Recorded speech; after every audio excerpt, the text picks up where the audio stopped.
Hey guys, it's your favorite Unc here. Go ahead and click that subscribe button below so you don't miss a single episode of Nightcap. That button right here. Come for the sports, stay for the stories. The Cowboys and Dak still don't have a deal to keep him with the franchise past 2024. But according to Clarence Hill, there's an effort to get something done before Sunday's opener against the Browns. Progress has been made and the deal is closer than it's been. The length of the deal is not the sticking point in the negotiation as has been reported. They're on the same page in terms of length, but the fact remains a deal has yet to be agreed upon. Ocho, how will this impact the Cowboys and Dak? Well, mainly, how does it impact Dak? Because Dak is going to impact the Cowboys. I think for Dak, I think it's a distraction. I think for Dak is a distraction. I saw some comments that Joe Burrow made where before his deal, it became a distraction for him as well, where he just wanted to focus on football, but the lingering contract situation, not lingering over his head, but just in its entirety, where he just wanted to focus on the game of football and prepare for a season. Obviously, it got done. I think, if I'm not mistaken, it was last year before the season started. And it's somewhat of a weight off your shoulders. Now you can just focus. I think for Dak, it's the same way. You could sense Dak Prescott's frustration not too long ago in an interview that he did, where he said he takes everything that Jerry Jones says, and I forgot how he worded it the right way. I don't take it seriously. I don't take it seriously. And, for a quarterback to come out and say something like that, you can tell he's tired of the circus. He's tired of the mess. He's tired of his owner always in front of the camera and doing all the talking. Again, Jerry Jones sat down with Stephen A. Smith, which was elite journalism on Stephen A.'s part, because he left no stone unturned. He asked the tough questions that Jerry had no choice but to answer, and he answered them in this long-ass dissertation that was totally unnecessary. So unless you actually sat there and listened and were able to read it in between the lines, because he messed up and said what the contract was. It's something 5 years that's coming up. If you listen to Jerry close, he kind of told on himself. So I think it will get done. Just the fact that they took so long to get it done.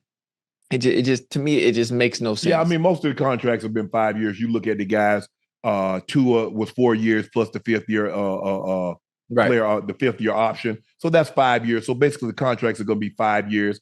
Plus that'll take Dak somewhere. What's Dak, 20, 29, 30? So it'll take him somewhere around his mid-30s.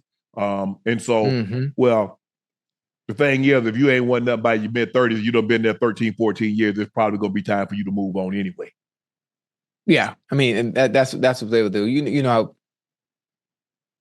owners, especially owners like Jerry, will probably do like what they did with Romo. But unless there's someone that you have sitting behind you that you feel is the next in line that can take that throne, and be the next face of the Cowboys franchise at the quarterback position, Dak won't be going anywhere. Especially if at some point they find the success that we've all been waiting for since the 90s. Hey, honestly, can I say something? Honestly, if I was Dak, and understanding what I know I can get when I hit the open market, understanding that I've already made close to $160 million so far, I would play this contract out. Understanding I have the leverage. What happens? You get hurt. You tear your knee. He's not going to tear his knee. It's the quarterback. Kirk Cousins got it, but Kirk wanted the deal. But once they told him what was going to happen, he's like, "Nah, I want to go on." And plus, you have to understand, everybody don't get treated the same now, Ocho. You keep thinking everybody get treated the same. What you mean by that? Everybody don't get treated the same. Chat, y'all know what I'm talking about. Oh, okay. I see. Okay. But you have to understand the need and the want for people at the quarterback position is in dire need. Many teams still are in limbo.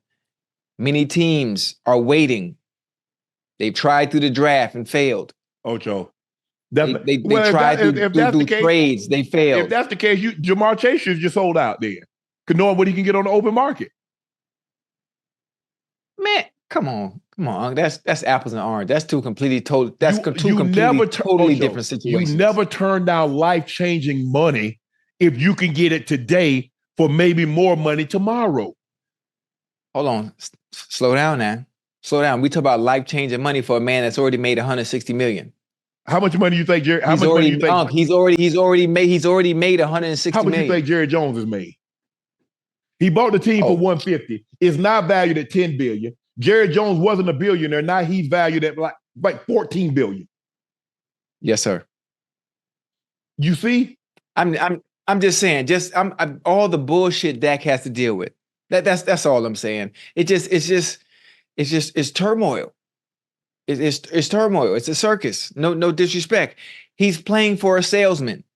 That's okay. Probably the greatest salesman of all time. And guess what? I'm selling too. I'm pretending like I like to be here. Now give me $300 million. we both selling some bull jive. Yeah, man. Listen, I love Dallas. I love the Cowboys fans. They dope. I love the Cowboys players. I love fucking Dez fucking Bryant.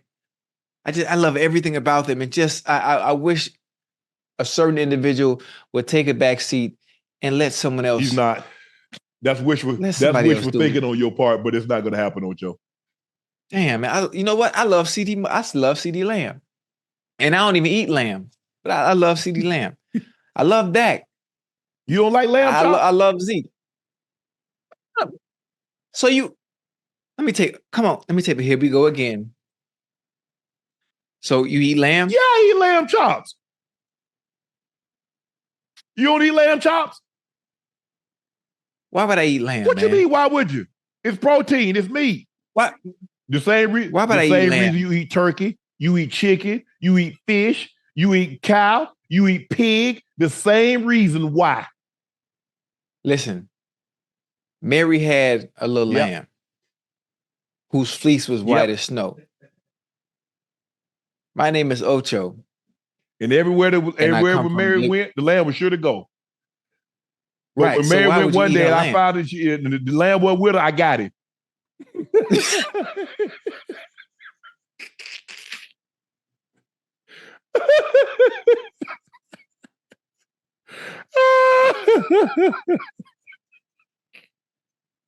So that was the end of that. Hell no. Oh, damn, please. Okay. Ocho, check this out. The Commanders have fired an employee one day after a video surfaced in which he made comments about the team's players and accused Jerry Jones of being a racist and called NFL Commissioner Roger Goodell a $50 million puppet. Riel Etienne, Washington VP of Content the previous 4 years, also criticized fans and called them mouth breathers. I don't know what that is. Call them what? Anyway, the team Thursday confirmed the firing via a spokesman, but had no further comment on the matter. Hey, you think that's bad, Unc? You think them firing the vice president for the Commanders is bad because of what was said? Let them goddamn emails leak. Let them damn emails leak from that John Gruden stuff. If you think that's bad. But that ain't nothing. That's mild. Oh, for sure. That's mild. If you want to know how they really feel about us, let them goddamn emails leak. He's not saying, man, don't. For the most part, hell, I know how most people feel. Okay, I don't need to see their email to see it. Yeah, okay. I'm just making sure. Listen, this is the business. This is the business. We are in the entertainment business. They are not our friends. They never will be. So you expect things like this. Things like this are said. Obviously, I've been in the game. Maybe people on the outside don't realize it. These things like this is what's said behind closed doors. Sure. And it gets worse than this. Well, I mean, all he's doing is telling the truth, and just so happens somebody happened to be recording it and putting it out. They set him up. Because I don't think he... Yeah, big time. But this lets me know that there's an opening now with the Commanders that I could feel. I could be vice president of content. Who's better at creating content? You know what? Man, look here. I don't know anybody that could hold a job that would have been able to keep their job, no matter how much of it is true. You can't say that. After that, that's impossible. Impossible. It's impossible. Even if you were in the highest position of power, you would have to step down. You would have to step down. You got to get up out of there. So yeah, I don't think anybody's surprised that he got fired. Clearly, he was speaking and didn't know he was being recorded or didn't think that it would get out. You know what? He could sue for that too, huh? Whoever did the recording, whoever set him up, because that was obviously a setup. Because the questions were asked for a reason for him to be able to answer them, so he could be set up in that manner. Joe, you've been at this long enough. I know I have. You should know better. I know when people are asking questions where they're trying to get me to go. But you have to understand. You have to think the person he was sitting with. You only answer those type of questions that somebody you're comfortable with. That's a friend. That's a colleague, or so you thought. Yeah. That's how they get to you. They always use somebody close to you. They wait to you. They work their way into your life, act like they're your friend, love on you, get what they need. Sound familiar, huh? Like relationships. Huh? Come on now. It's what they do to you now in the beginning. Oh, it's always love. Until it's time to exit stage left. Then you see it, boy. Don't get me started. Well, you know look. There are people out there like that, Ocho. They just start. Yeah, most definitely. Most definitely. And it's hard because you trust people and you don't want to be cynical and you don't want to be skeptical of everybody that comes into your life. But they always, why are you so guarded? Huh? For a reason. Past trauma, past experiences. So in other words, ulterior motives? Yeah.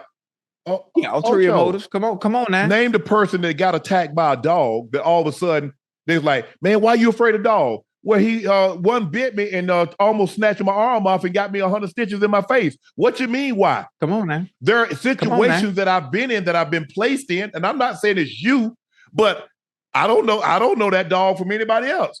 So until I'm comfortable, I'm going to be on guard. Highly suspicious. What, you ain't going to be, I won't meet nobody. Because here's the thing, Ocho, at this position that I'm in now, I can't fall and get back up. If I was 20, hold on. You can't fall and get back up. Shh. Boy, you might well put me 6 feet under that fuck up again. You hear me? But you laughing? Yeah. No, sir. Mm-hmm. No, sir. But I like it for. Oh man, that's a great topic, man. Past experiences, trauma. Oh my goodness. But eventually, look. And you just gotta be careful, Ocho. There's some devils out there. Oh, but here's the thing. My grandpa used to say all the time, boy, if you give enough devil a ride, eventually he gonna drive. Yeah, most definitely. You give enough devil rides, Ocho, and I guarantee you sooner or later one of them gonna start driving. And then what?